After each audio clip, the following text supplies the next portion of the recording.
Okay, so now it's the next day, 9 o'clock in the morning here. You can see that. May 30th, 2019. These are beef bones, people. Okay, it's a big bag of beef bones that I bought for $5. I am going to start making some broth for the chicken. I don't want to dig around for chicken ends right now. I'm just grabbing what's easy, right? Because I don't know about what's in those little jars. I'm starting to think maybe I canned applesauce or something. I have to heat it up and taste it after I stir it around, right? But besides that point, if it's usable, I'll throw it in there after I boil this down. That's what I'm trying to say. So you start it on the stove, right? And you bring it. You don't bring it. Well, yeah, you technically, if you're trying to make a clear broth, you don't bring it to a boil. But in this case, I'm going to bring it up, skim it off, and then I'm gonna have it on a medium low rolling boil, and I'm just going to boil this down. Oh, at least a good inch. Right? If not a little bit more. So hold on. Okay. So I'm always looking like a scrunched over old woman when I'm in this spot in life. That's because the camera is low and I'm having to bend down to the camera. That's what's happening here. So what you do after everything's done, you wipe the jars. You get up into the grooves. I don't know. There you go. You make sure you get those grooves. Right, I wipe everything down, and for the life of me, people, I'm thinking about ShaMay. I'm thinking about the jars of pickles that I made with her, and it says ShaMay on the jars. Made those pickles with me, right? Because we were going to, test them, right? In comparison to other pickles that I make, because sometimes I use different brines, right? And on that day when ShaMay was helping me, those jars, I put her name on there, right? So she would remember. And so, last night, or the night before, I don't know when it was, Andre and I, we were talking about Auntie ShaMay, because actually I think it was last night. Because I went to go rest for a little while and turned on the computer, her laptop, and who pops up? A whole bunch of pictures of ShaMay. Because it's, it's in her, screensaver, right? And and he goes, it's really, sad that she picked Julian, right? Or Julian picked her, because he knows that Julian did something to her. And this is a legacy that this provincial government has brought on to my family as a poor family. I gotta go rinse this, hold on.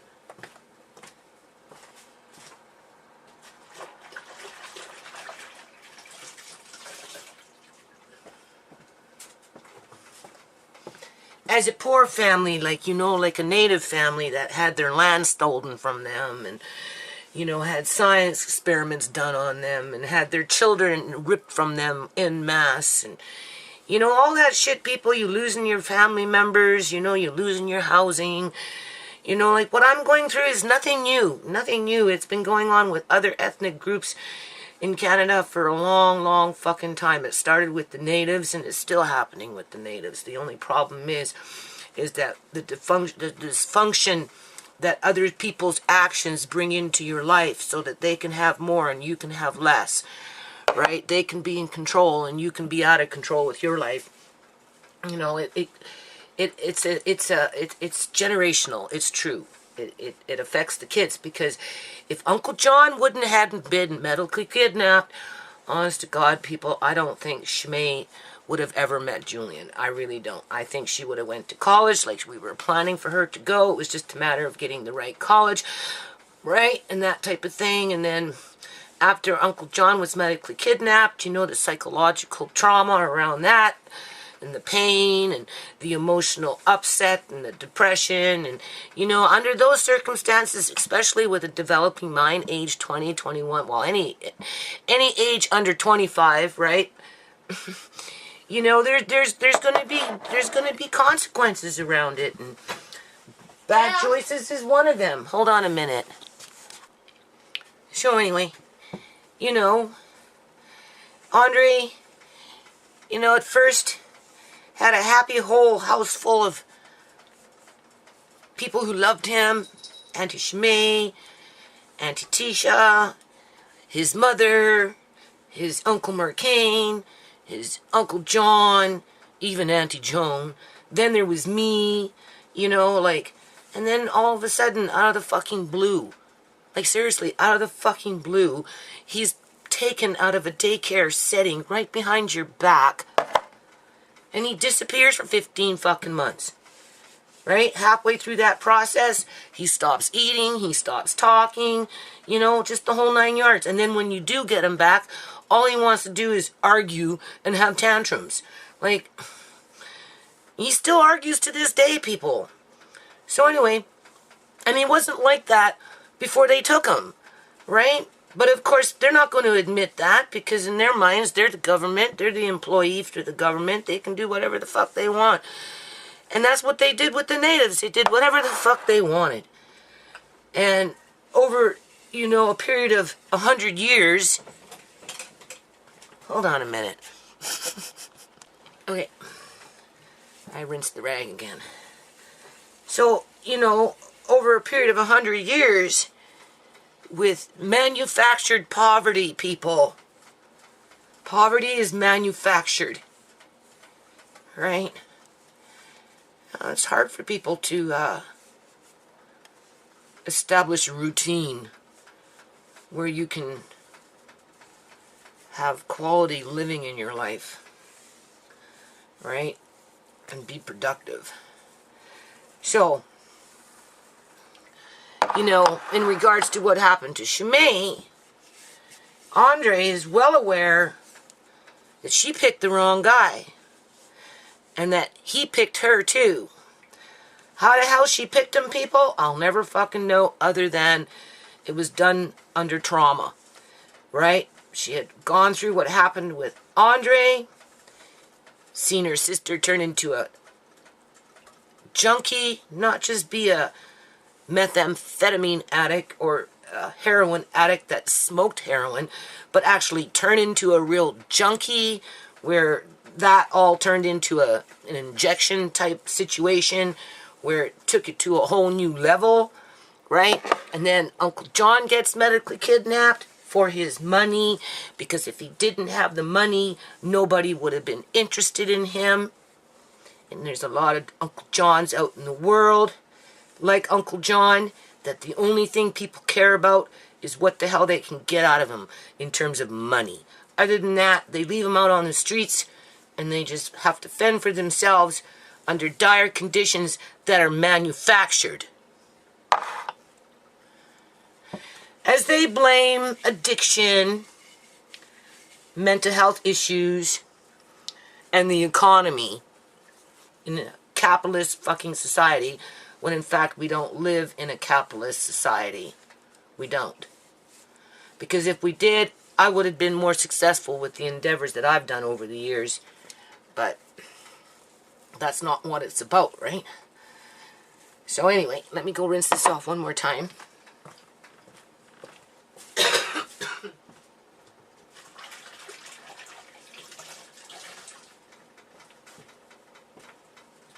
So basically what I'm trying to say is Andre is well aware that ShaMay's been murdered.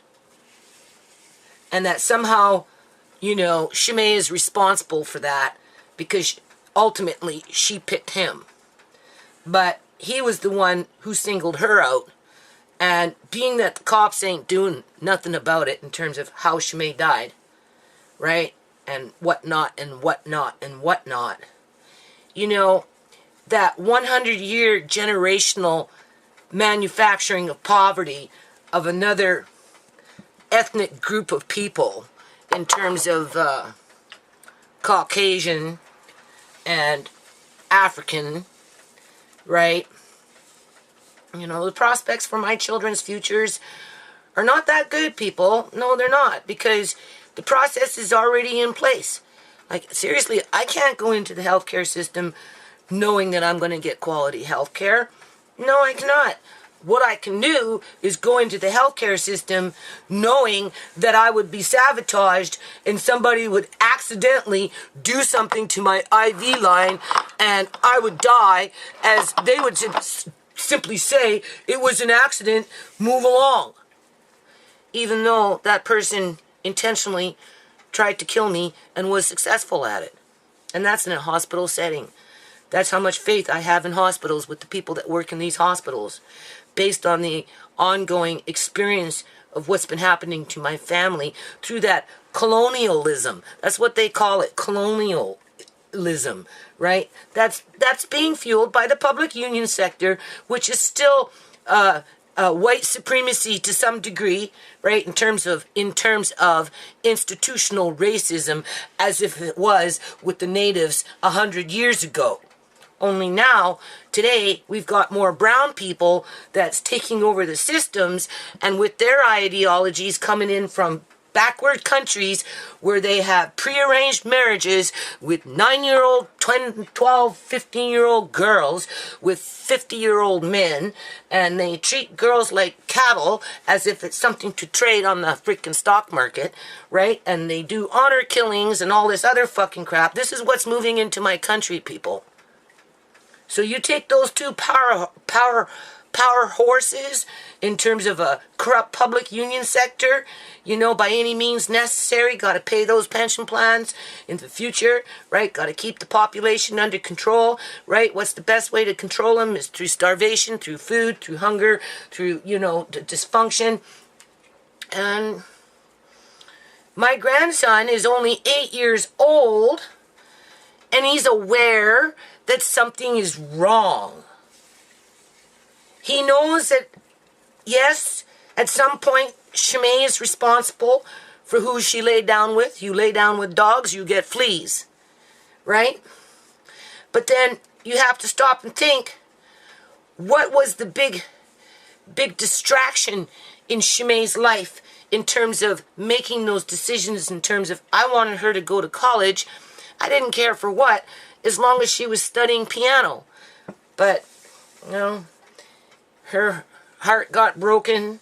She rebelled. The internet influences people to think and do certain things, right? It becomes a mass beehive mentality. She didn't want to be like her mother, be on welfare, end up having 5 kids, blah, blah, blah, blah, right? So she was trying to make the right decisions, but for some reason, somehow, I don't know. I don't know how she met that guy either. I don't know. And it's really sad. And this is the point of why I'm talking right now. It's really sad that Andre knows, because I don't lie to him, that she was murdered and the cops ain't doing nothing fucking about it.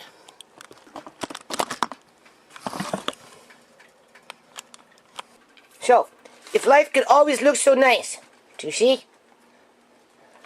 So now you label them and you put them away. Okay, so I guess I'm going to be talking about this today, people, because it's been bothering me for a long time, right? Okay.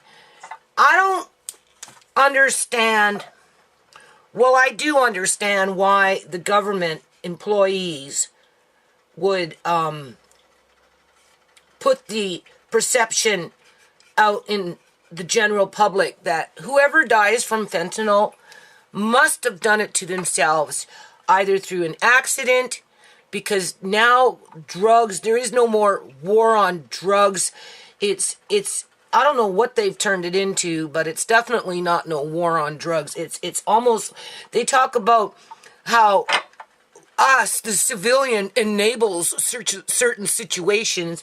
Well, the provincial government is enabling mass drug use that goes completely unchecked, that destroys tens of thousands, hundreds of thousands of lives through the addiction process by itself, not to mention what it does to families. And nobody really goes to jail, nobody, except for maybe the pettiest criminal of all criminals standing on a street corner selling a $10 little bag of something, and then, jumps in a car and runs and gets stopped and eats the shit and kills himself, right? Outside of that, nobody's going to jail for anything, right? Despite having $7 billion worth of freaking drug money and all this freaking laundered money going through the housing market, which is freaking fentanyl, people, right? But the thing is, the government has been successful at making the public believe that each and every individual who has died from fentanyl must have done it to themselves. And, you know, in this house, it's like, and I want to just say this fast, and I'll probably be talking about it all day, but whatever. It is what it is, because it's really unfair that Andre has to stop and think, you know, see a picture of his auntie on her computer and realize that she was the one who picked Julian.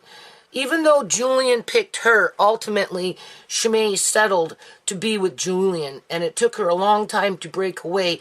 And just as she was almost at that point of being fully broken away outside of co-parenting, because that's what he wanted, because he knew he was on his last thread. So he used that as a means to manipulate her, right? As his, you know, mother kicked him out of the house or whatever she did. Well, he left because he was just a fucking heat score and came over here, right? Because her house got robbed. I mean, it was just a combination of a few things, and boom, she was dead. And you know, everybody wants to run around that's a professional, just wants to say it was an accident, you know, or it was a suicide. And that's not because they believe that it was an accident or it was a suicide. It was because they took out her fucking body organs, people. And, you know, and here's another thing, okay? When I write this lawsuit, I am going to point out that ShaMay was suffering from being paralyzed. Now, whether she was being drugged and she didn't know about it, as in, you know, I'm starting to feel like you. What did, you know, you put something in my food, right? You know what I mean? And, you know, she was talking to me every now and then about it, right? And I told her, you know, you was too stressed out, right? So how do we know on that day that she really wasn't paralyzed and she only looked dead? And they rushed her off to the hospital paralyzed with some fucking drug that was given to her. It doesn't matter if it was fentanyl that killed her or if it was a fucking drug that fucking paralyzed her to make her look like she was dead. And they took her off to the fucking hospital, and within 7 hours they embalmed her body, people. Why are they embalming a dead body or a paralyzed body? Because they took something out of it, and they wanted to milk the taxpayers for their science experiments in terms of whatever they're doing with these dead or paralyzed bodies as they're going to the hospital. But assuming that she was dead, because I do believe she was, right? What was I saying? You know, something to do with the government workers. Right? They're not doing anything about it. They're just blaming the victims. Hold on a minute. I'm going to come back because I kind of lost my train of thought there. I got emotional. Hold on. It's that pressure that's in my head, right? I can really feel it. I just had it. You know, just because you pick somebody, this is what I'm trying to say. Just because you pick somebody to be with in terms of a relationship as a man and a woman or whatever, right, doesn't give the other person the right to kill you. Nowhere is it written in our laws that just because you partner up with somebody in an intimate relationship allows that other person to kill you. Nowhere. However, under the general perception within our society today, based on the fact that the cops are not putting a war on drugs, if anything, they are enabling it to happen en masse across the continent, because there's an underground economy around it, whether it's being pushed through the casinos, whether it's being pushed through the housing market, whether it's being pushed through organ harvesting, whether legally or illegally, right? That is the fueling factor as to why everything is so out of control. And therefore, ShaMay must have done it to herself, whether she did the drugs by herself, which she did not, or she allowed herself to get murdered by being with a man that was showing tendencies that he had the potential of doing that, because he was making threats to do it. He was aggressive, he was violent, he was destructive, right? But ShaMay didn't have enough time to escape.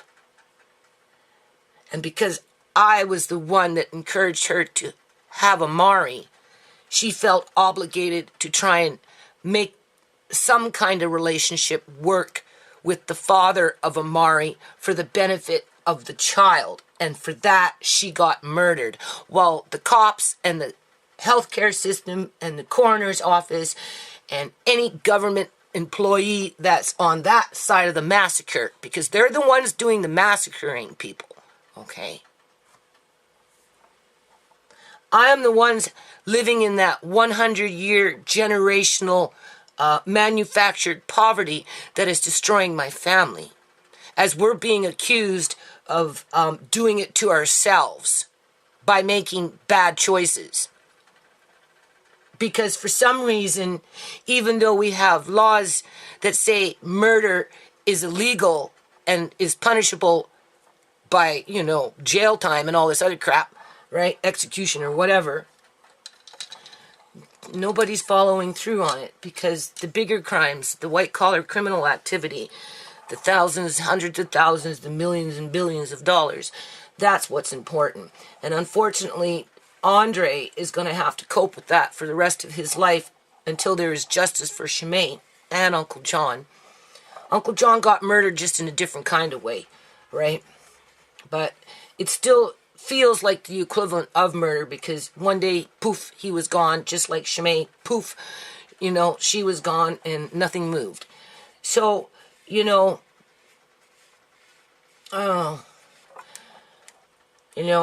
I try not to talk too much about the cops with Andre, because he wanted to grow up and be a cop. He actually kind of likes cops, right?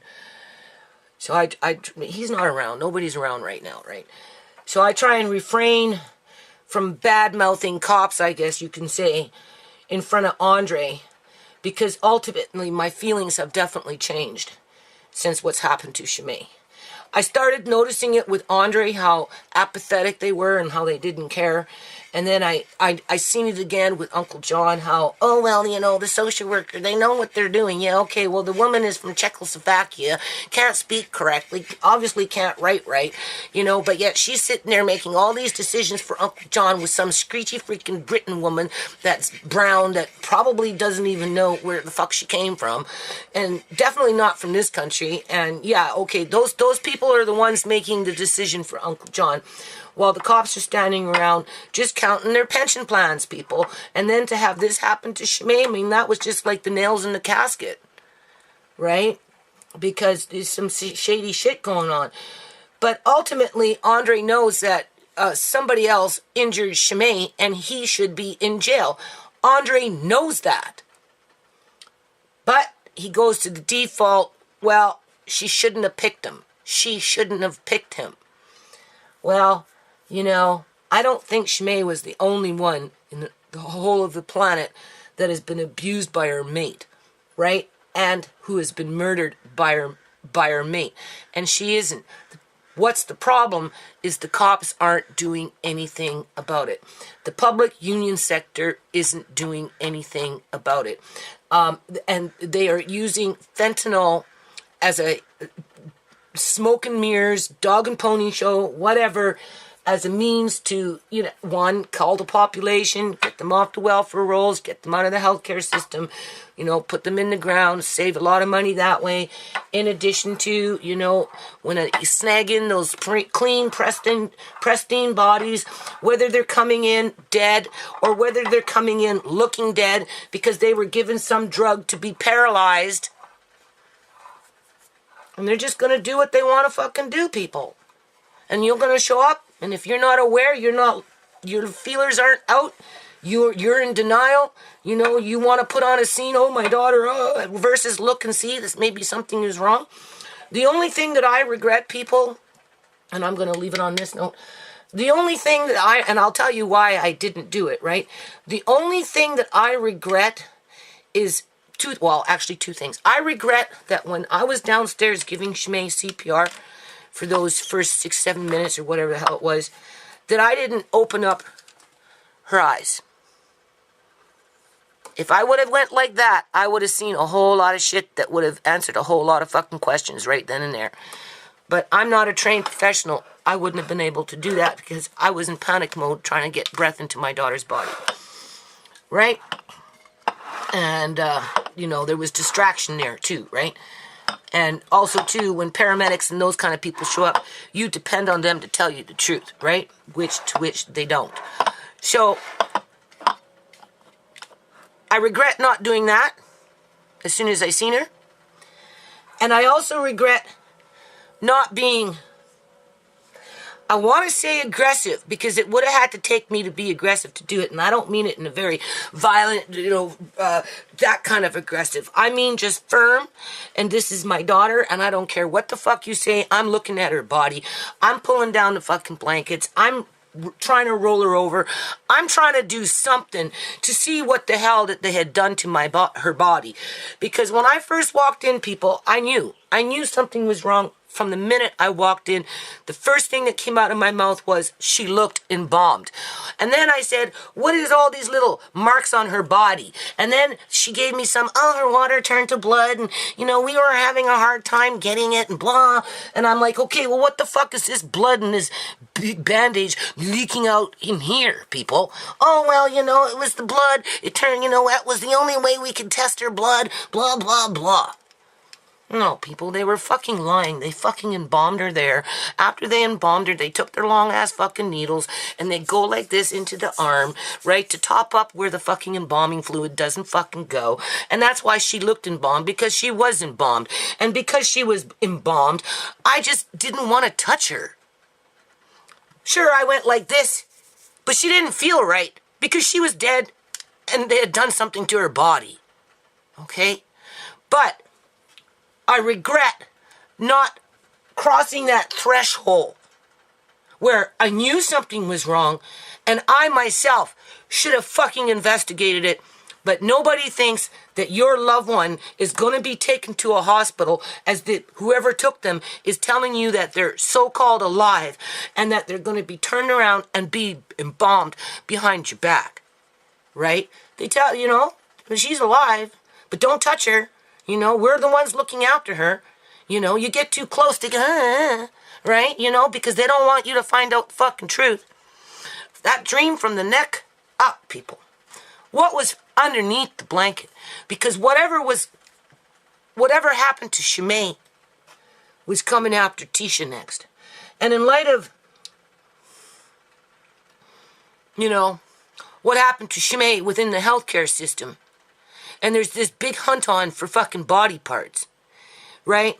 Anyone watching my videos, seriously, if you ever come across a similar situation where your loved one is in a hospital setting and your instincts or critical thinking skills or whatever is screaming at the top of their freaking lungs in your head, you cross that threshold and you investigate that body, and you might be surprised as to what you find. Okay? Because it's that serious, people, because they're not going to fucking tell you, right? And it's really unfortunate that Andre has to sit up here and know that his auntie was murdered, and the cops that he admires with their helicopters flying around right now, right, ain't doing shit about it, right? Just like they're not doing anything about it throughout the whole fucking country, right? Because ultimately, they're part of the problem. Nowhere in our books is it written that women are entitled to be murdered and then have other people stand around who are paid to protect them and say that they deserved it because they shouldn't have picked that man. That is the point of what I just said in a nutshell. So that got like a little long there. So I think what I'm going to do is, after I say what I got to say here, I'm just going to upload this and then get back on to, because the bones are going to be cooking all day, right? Because the next batch, I want to, put some vegetables in it with it, right? I don't care if it's sweet potato, I got some squash, whatever, right? So that might take a little while, and after I'm done, I'm doing rich chicken. Rich is in, it's juicy, right? I'm going to cut the chicken, put it back in the fridge. As the broth is going, I'll probably work on the broth. It's 10:30 now, probably to about 4 or 5 or whatever, right? My head kind of hurts right now. So I'm just going to upload this because, I'm kind of talking about other things here, right? So, Andre's got to grow up knowing that his aunt was murdered and that everybody's running around blaming her for it, for picking the wrong guy, when the cops in the corner aren't running around saying she did it to herself because she should have known better, right? In terms of ODing, right? Although we know she was murdered. And the only reason nothing's being done about it is because if they charge one person with murder, they're going to have to charge more people with murder, and then their organ train starts to dry up. And their money train starts to dry up. Right? Andre doesn't understand that part yet because he's too young. He just knows that somehow she picked the wrong person, and somehow he picked her, and now she's dead, and the cops ain't doing shit about it. And that part he doesn't understand because he likes cops and he wanted to grow up to be a cop. So I try not to beat up the cops when I'm around Andre. I just tell him, well, you know, Andre, if you really want to be a cop when you grow up, this is the way it's going to be for you. You're going to be a good cop around a bunch of dirty cops who are going to pressure you to be dirty like them. And, you know, it's going to be really, really rough because if you can't be a good cop, don't bother being a fucking cop. That's basically what I tell him, right? And if he's going to be a good cop, he's going to have a lot of problems because there's a lot of dirty cops out there. As he knows that his aunt never got justice because we're on that manufactured poverty fucking assembly line by any means necessary that's being perpetrated forward by a fucking bunch of immigrants that come from every country under the sun except for here with their own missions that have nothing to do with the Canadian-born people. So the world is pretty messed up, right?